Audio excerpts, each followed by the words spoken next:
Howdy folks, Kathy Williams-Devries here, bringing you a tutorial on further work in the altissimo register.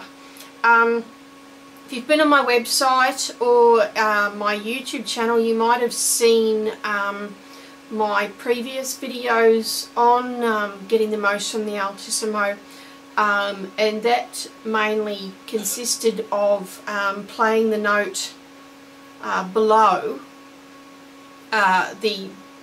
such as if you're going to play a C sharp, start on the E, lift the finger off, and you can start even the 12th below that,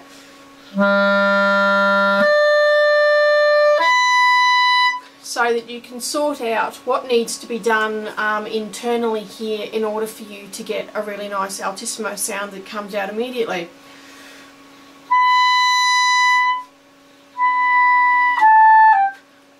So that's the first part of it. I've also found this absolutely brilliant little page from the Baermann method. This is from parts 1 and 2. And I will give you the link to that particular page. You don't need to buy the Baermann book. You can get it free online from the Clarinet Institute website. Brilliant website. I will link that at the end of the video, and I'll put that in the information section of the YouTube video. Now this is page 88, number 51, last series of short exercises, and the first 3 lines are looking at little finger work between C and E flat and that sort of thing. So by all means go ahead and practice that, but what I'm more interested in is the rest of it. And it starts with long tones on the higher notes starting from a D.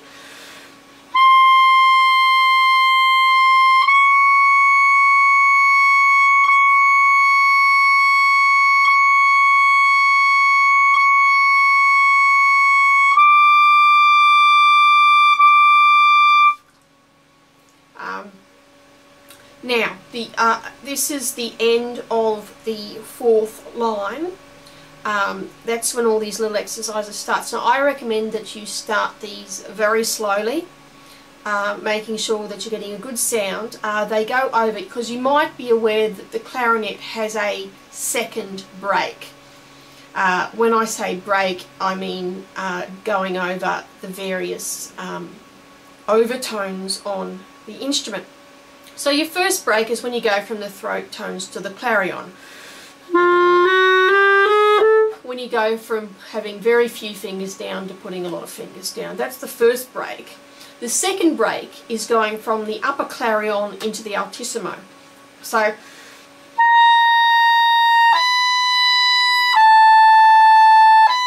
and you want to get that really, really smooth, and this is why I practice long tones. It's why I practice the arbato exercise, and I also have a bindebungen as well that my teacher Brian gave me, which is very good. But these exercises work over your second break. So the first exercise,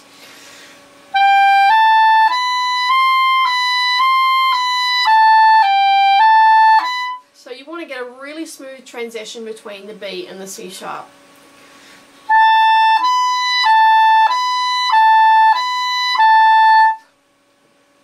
And also note that the C sharp, do not put down the E flat key. It will make it too sharp. So that when you do come from the D where you do put down the E flat key, remember to take it off again for the C sharp. So if you look at my fingers,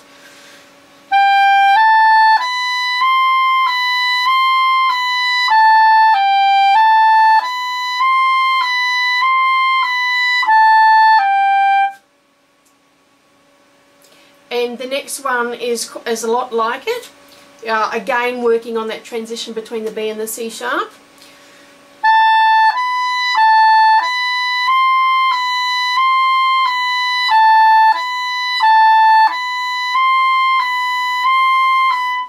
note that I do take off the little finger to play the C sharp, because if you don't, I mean, it's almost a quarter tone sharp. So those two exercises are good. Practice them slowly, get the speed up. But it's pointless doing it quickly if you're going to leave the little finger on and if you're not going to get a smooth transition over the break. Now, this next exercise is 4 bars long, very challenging. You're going from the octave below the D. Now, in order to get a smooth transition between the D and the D, instead of just raising the top forefinger, you instead slide it off the hole. And also give more weight to the lower note.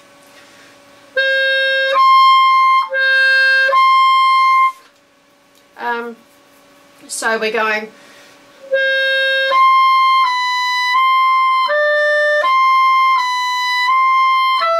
Now here with the F sharp, you can use the normal F sharp, which is the second finger, but because you need to go back to the D, that results in a hard little cross fingering.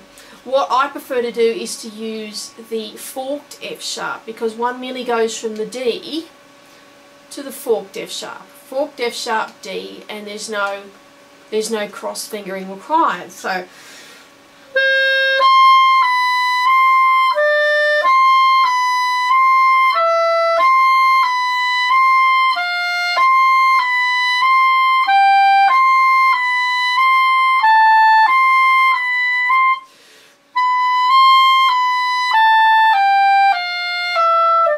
repeat that 10, 20, 30 times, gradually getting the speed up. Note, more weight, more air on the lower note, and make sure that you do take the little finger off for the C sharp.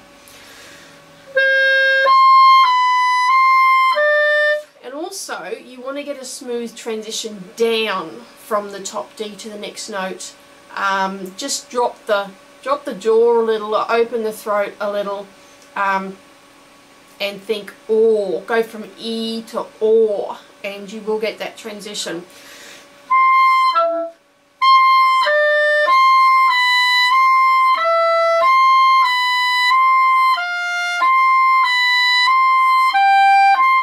Really good exercise for getting a smooth transition over that second break.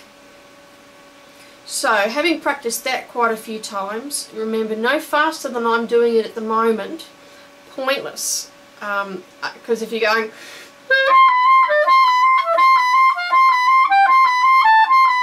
I'm not getting a really smooth transition. That's pointless. What we want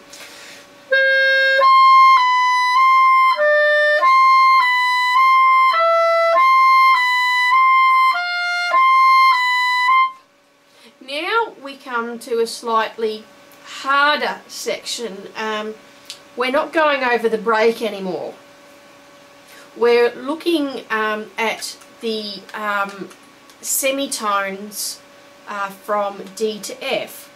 Note that an E flat is always the forked fingering. I have seen people do that. I very rarely use that fingering.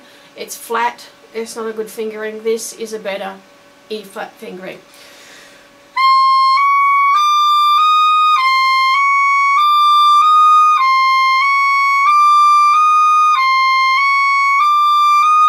So that eventually, very helpful,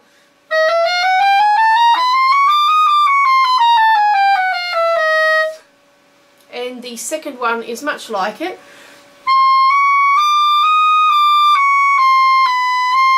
Note, take that little key, the little pinky key off of the C sharp.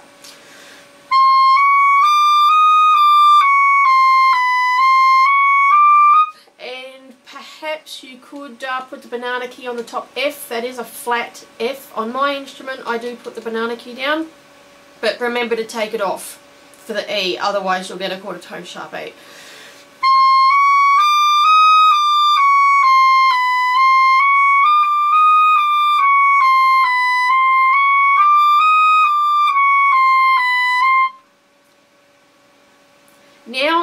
in the third bar of this line, 1, 2, 3, 4, 5, sixth line on the page, we're going over that break again.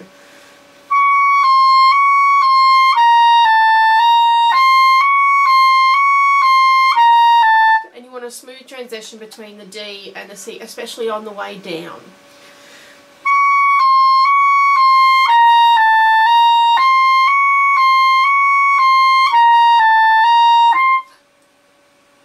In the next one, we're going from a D to an E, not so hard. Keep the support up the whole time though, and make sure that the E doesn't turn into a top A, because that's the next overtone, and you don't want that.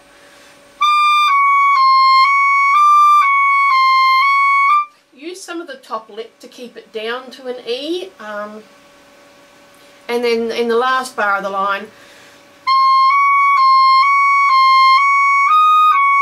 you can leave the banana key down from the E flat if you wish, to make sure that it's not too flat. We now come to the next line, line 1, 2, 3, 4, 5, 6, 7.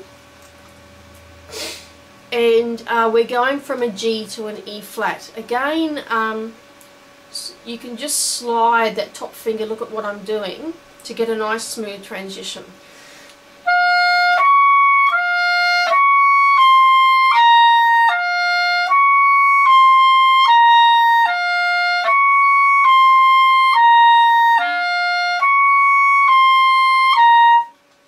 Again, a smooth transition also from the D to the C. The next bar, we're going for an E flat to an E flat. In this case, the best E flat is what I'm fingering, so it's 2, 3, then it's a half hole on the ring finger. You see I'm half holding it, I'm actually holding it up, because otherwise if you go like that without raising it, it's too flat.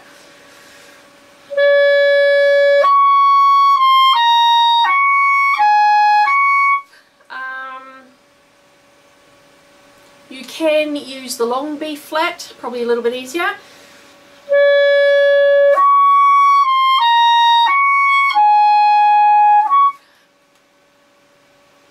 Actually, I would prefer to use the regular B flat, because we're going to have to go to that half hole again in order to get down to the E flat.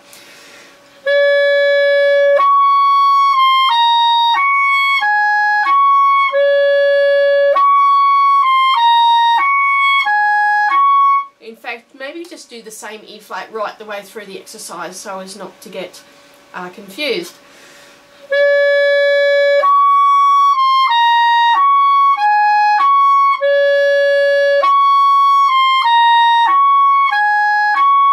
You can see the difference.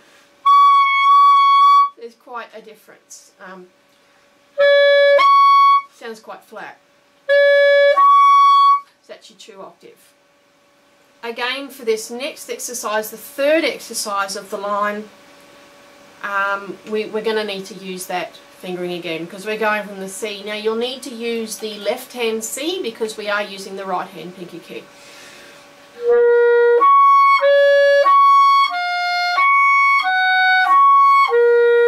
Now the third E flat can be a regular E flat, although to prevent confusing yourself, you can maybe use the same E flat right the way through the exercise.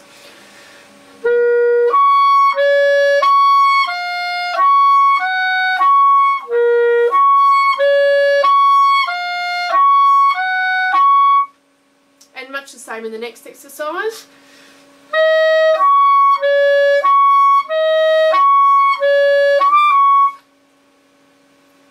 Now, in the next line, we're fiddling around with E flats and C sharps.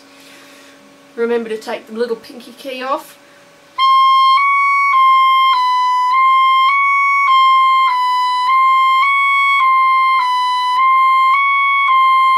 And it does recommend to do 20 times, and gradually get the speed up. Same again with the next one.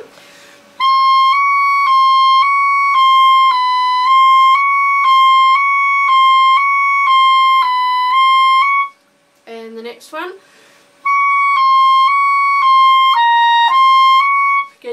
smooth transition between the D and the C.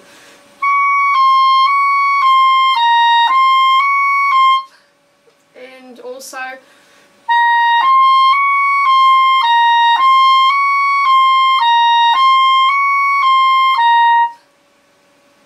in the next line we're going down past into the upper clarion, but not terribly hard.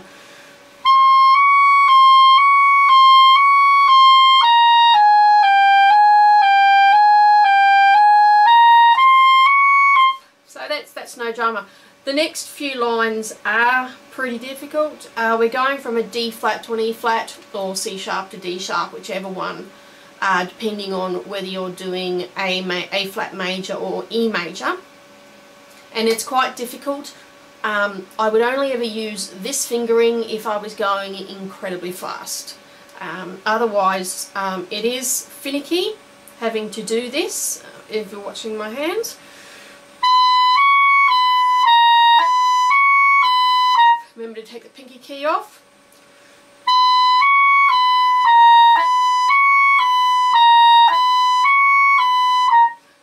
And also for the next few exercises. Because eventually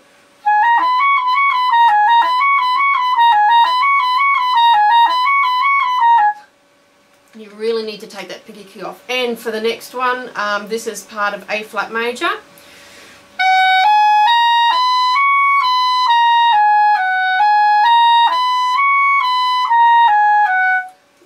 Now this next little exercise is incredibly difficult. We're looking at D flat major here.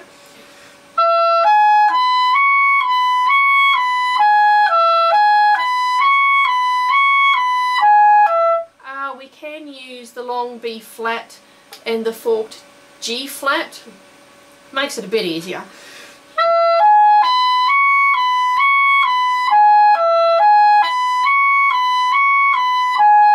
Which you can understand when you bring it up to speed is quite difficult. And also the next one,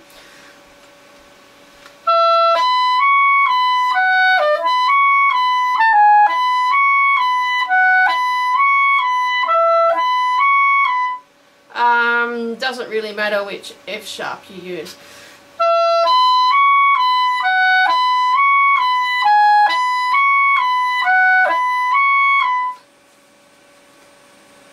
And I'd also couple that with the last one on the page, because the rest are slightly different.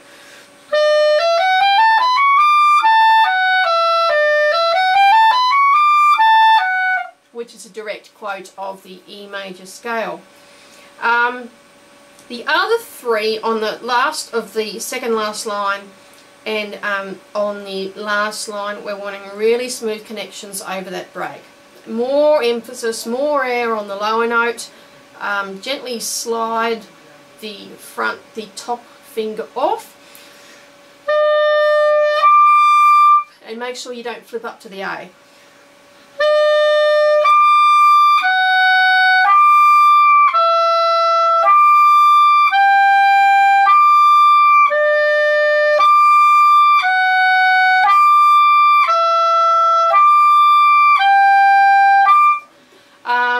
In order to get down to the lower note, go from an E to an OR. That will help. Also,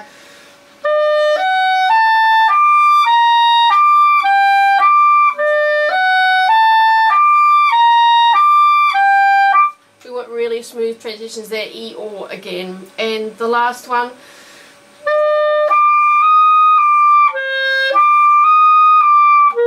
you will need to use the left hand C, because you are using the pinky finger for the E.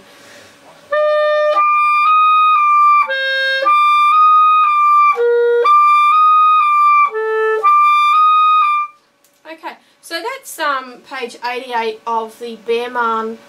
I will provide you a link to the page.